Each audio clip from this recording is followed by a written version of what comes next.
আচ্ছা, ধরুন আমরা একটা নার্সারি তৈরি করলাম বা বীজতলা তৈরি করলাম, সেখানে আমরা ভালোভাবে বীজগুলো বপন করে জল দিলাম। কিন্তু কিছুদিন পরে দেখতে পেলাম যে কিছু কিছু জায়গায় এমন জল দেওয়া হয়ে গেছে যে গাছের গোড়া বীজগুলো অঙ্কুরোদ্গম হয়ে অঙ্কুরগুলো পচে গেছে। আবার কিছু কিছু জায়গায় দেখা যাচ্ছে যে বীজগুলোর যে অঙ্কুরোদ্গম হয়েছে সেগুলো জলের ঠিকঠাক মতো জল পায়নি বলে ঠিকঠাক মতো অঙ্কুরোদ্গম হয়নি।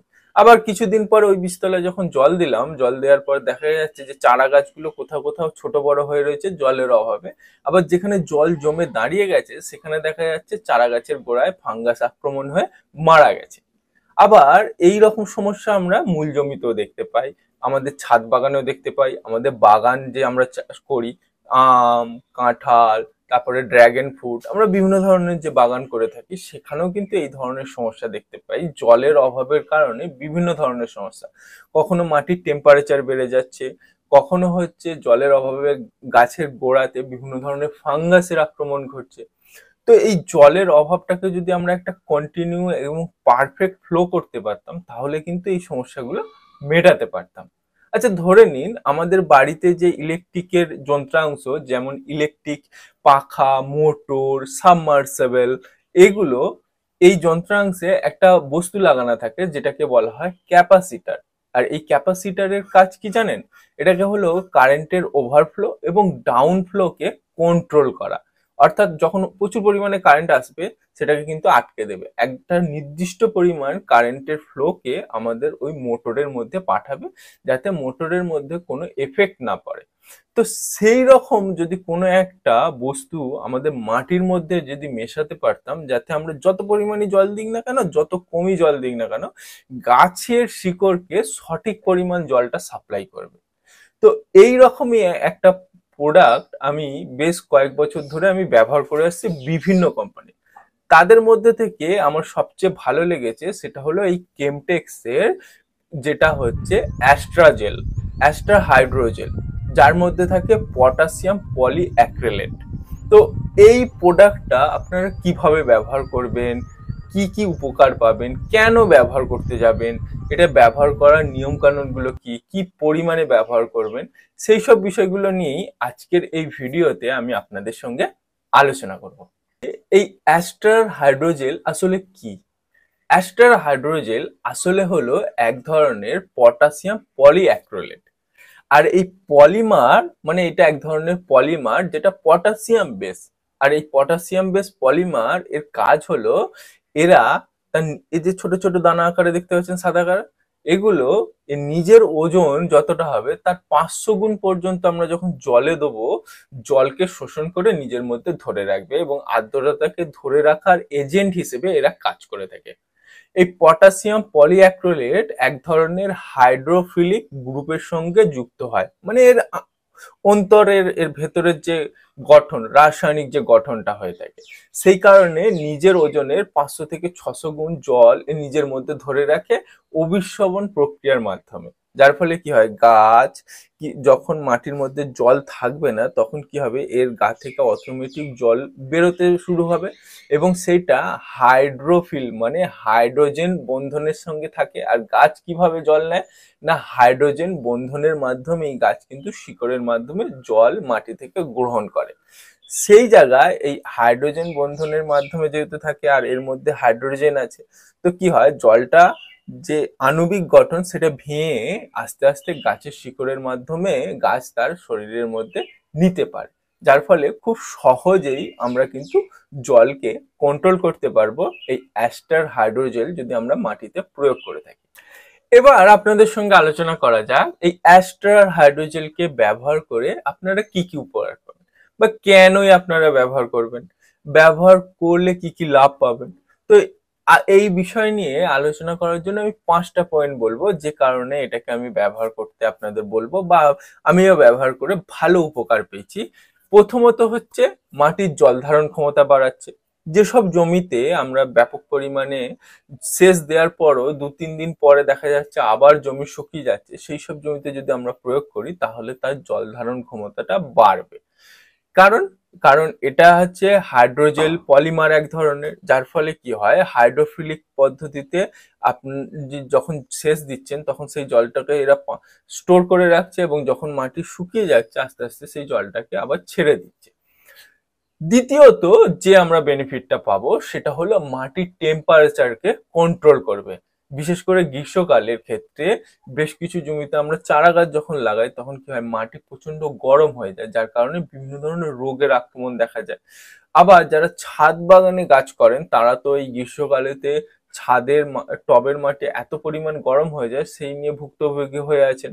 তো আপনারা যখন ছাদ বাগানের গাছের মাটি তৈরি করবেন বা গাছের গোড়ার মাটিকে খুশে যখন জৈব সার প্রয়োগ করবেন তার সাথে মিশিয়ে যদি প্রয়োগ করেন তাহলে কি হবে, যখন জল দেবেন জলটাকে ধরে তো রাখবেই, প্লাস হচ্ছে মাটির টেম্পারেচারটাকেও কম রাখবে। এবং গ্রীষ্মকালে ছাদ বাগানের ক্ষেত্রে সকালে জল দিতে হচ্ছে, বিকেলে জল দিতে হচ্ছে, অনেক সময় সম্ভব হয়ে ওঠে না, সেটাও কম করতে হয়। আপনি দিনে একবার জল দেবেন আর যদি এটাকে প্রয়োগ করে রাখেন তাহলে আর দ্বিতীয়বার জল দেওয়ার প্রয়োজন হবে না এবং গাছও খুব ভালো থাকে। তৃতীয় বেনিফিটটা আপনারা সবচেয়ে ভালো পাবেন সেটা হলো বীজতলা বা নার্সারিতে। অর্থাৎ কোনো ফসলের যখন চারা তৈরি করবেন, বিশেষ করে ফুলকপি, বাঁধাকপি, টমেটো, বেগুন, এই চারা তৈরি করার সময় কি হয় কখনো জল বেশি হয়ে যায় কখনো জল কম হয়ে যায়। আপনারা যদি বীজতলার মাটি তৈরি করার সময় এই হাইড্রোজেলের দানাগুলোকে ব্যবহার করেন এবং তার সঙ্গে পর্যাপ্ত পরিমাণ জৈব সার ব্যবহার করে মাটি তৈরি করে তাতে বীজ বপন করেন, তাহলে বীজ বপন করার পর সঠিক পরিমাণ যখন জল দেওয়ার পর আপনারা ঢাকা দিয়ে রেখে দেন, তারপরে দেখবেন যে জলের মাত্রাটা একদম পারফেক্ট থাকে এবং আর্দ্রতাও মাটির মধ্যে খুব ভালোভাবে ধরে রাখে, যার ফলে বীজগুলো দেখবেন খুব সুন্দরভাবে আপনার অঙ্কুরিত হয়েছে এবং খুব তাড়াতাড়ি চারা গাছগুলো বড় হচ্ছে।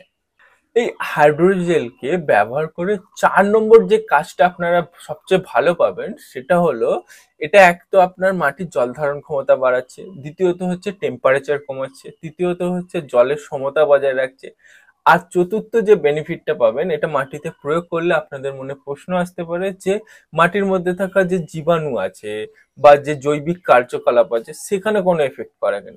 সেখানে কোনো ধরনের এফেক্ট করে না, যেহেতু এটা হাইড্রোজেন বেস, সেই কারণে সেখানে কোনো এফেক্ট করে না, বরঞ্চ আমরা যে রাসায়নিক সার, বিভিন্ন ধরনের জৈব সার এবং জীবন্ত জীবাণুর ব্যবহার করি তাদের যে কার্যকলাপকে এ কিন্তু বাড়িয়ে দিতে সাহায্য করে।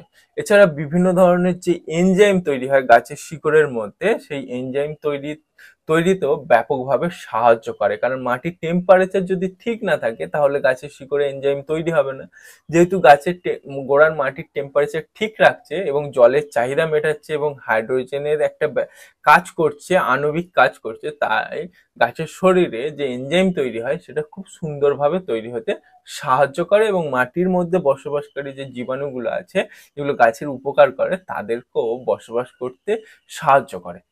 5 নম্বর যে বেনিফিটটা আপনারা পাবেন এই কেমটেক্স কোম্পানির অ্যাস্টার হাইড্রোজেল, যেটা হলো পটাশিয়াম পলিঅ্যাক্রিলেট বেস।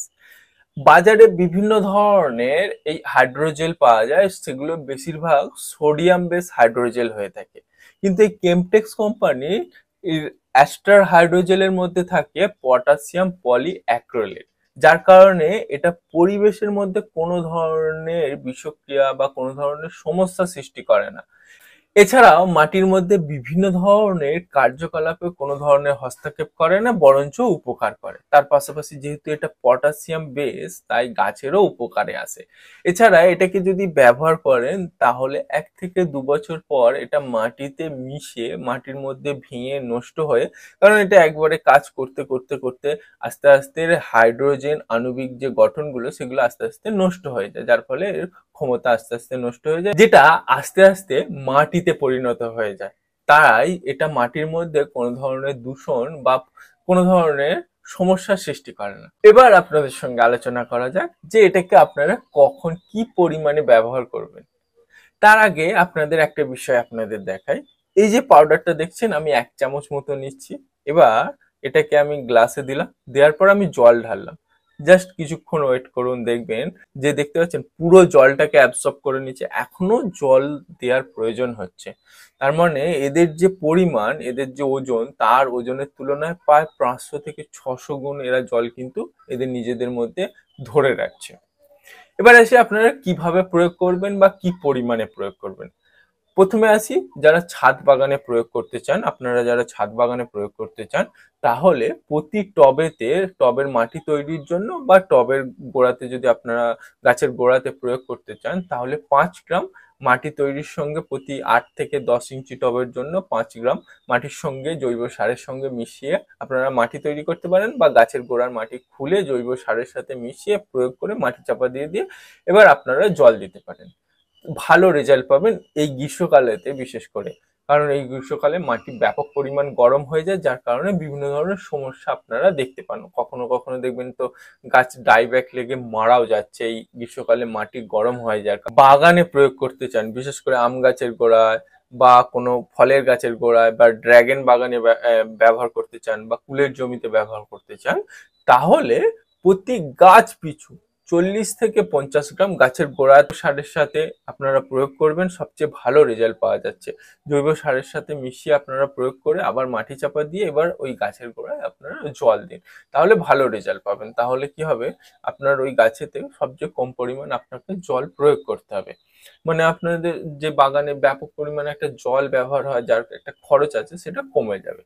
আর আপনি যদি জমিতে প্রয়োগ করতে চান, তাহলে প্রতি বছর আপনারা যে কোনো একটা টাইমে একবারই প্রয়োগ করতে পারেন। যেসব জমিতে জল ধারণ ক্ষমতা কম, মানে প্রায় যেখানে 10 দিন ছাড়া সেচ দিতে হয়, সেখানে আপনাদের প্রায় 3 দিন ছাড়া সেচ দিতে হচ্ছে, সেই সব জমিতে আপনারা প্রায় বিঘা প্রতি 1 থেকে 1.5 কিলো পরিমাণ আপনারা জৈব সারের সাথে মেশাবেন। মিশিয়ে মাটি বা জমি তৈরি করার সময় মাটিতে মিশিয়ে ভালোভাবে চাষ দিয়ে আপনারা বিভিন্ন ফসল লাগান, এবং যখন জমিতে জল দেবেন তখন কি করবে, জল ধরে রাখবে এবং যেটা আপনার ফসলকে বাড়তে সাহায্য করবে। আশা করি আমি আপনাদের বোঝাতে পারলাম যে কেমটেক্সের অ্যাস্ট্রার হাইড্রোজেলকে আপনারা কিভাবে ব্যবহার করবেন, এটা ব্যবহার করলে কি কি বেনিফিট পাবেন।